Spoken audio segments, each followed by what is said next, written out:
सबसे पहली जो शिक्षक होती है वो माँ होती है, इसलिए माँ का शिक्षित रहना बहुत जरूरी है।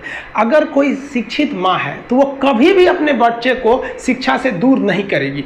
मेरा ये हरगिज़ कहना नहीं है कि जिसकी माँ अशिक्षित है उसका बेटा पढ़ा लिखा नहीं होगा। मेरी माँ आज भी अनपढ़ है, आज भी उससे एक रोटी मांगते हैं ना तो वो 2 रोटी दे देती है।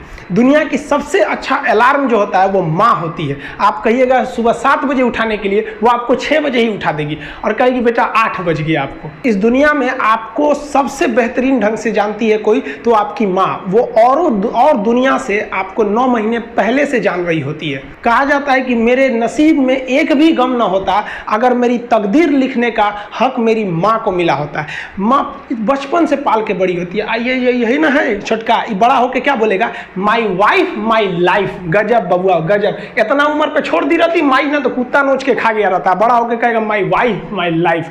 कभी भी माँ बाप से आप ऊंचे आवाज़ में बात नहीं कीजिएगा, वरना आपको शिक्षित कहलाने का कोई अधिकार नहीं है। और बाप जो होता है ना, बड़ा खुददार इंसान होता है, कभी बोल नहीं पाता है। माँ तो बोल भी देती है ना, बाप बोल नहीं पाता है। जेब खाली रहने के बावजूद मैंने बाप को कभी ना कहते नहीं देखा। इस दुनिया में बाप से रईस इंसान मैंने नहीं देखा। लेकिन इन दोनों को कहते हैं कि आप अपने बच्चे को जी जान से प्यार कीजिए, उसे सोने का निवाला खिलाइए, लेकिन उस पर नज़र रखिए दुश्मन की तरह क्या कर रहा है, वरना एक दिन बिगड़ जाएगा। माँ बाप भी लड़कियों को भेजते हैं हॉस्टल में पढ़ने के लिए। हॉस्टल जाती है बबनी पढ़ने के लिए, हाथ में घड़ी नहीं, और उधर से जब आती है छुट्टी पे तो 3000 का सोनाटा का घड़ी पहन के मम्मी पूछती बबनी घड़ी कहाँ से, तो मेरी सहेली गिफ्ट दी है बर्थडे पे। आपको पता चल रहा है वो सहेली गिफ्ट दे रही है, इतना सहेली का गिफ्ट आ रहा है वहाँ पे। आप नज़र रखिएगा, वरना एक दिन आप ही पछताएंगे। पिता को भी हम ये कहना चाहते हैं कि आपके दिए पैसे से ही आपका लड़का बिगड़ता है। अगर उसे ज़रूरत 8000 की है, आप उसे 15000 देंगे तो जेन्युइन है, एक दिन वो आपका नाम खराब करेगा।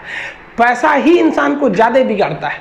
उसको लिमिटेड दीजिए जितनी उसकी ज़रूरत है, उससे एक्सेस दे दीजिएगा तो वो फिर बिगड़ेगा। और माँ अगर बेटियों पे ज़्यादा नज़र नहीं रखिए तो फिर वो भी बिगड़ेगा। नज़र रखिए जब तक वो कामयाब नहीं हो जाता है। जब कामयाब हो जाएंगे तो उनके अंदर खुद समझ में आ जाएगी कि क्या मेरे लिए सही है और क्या गलत।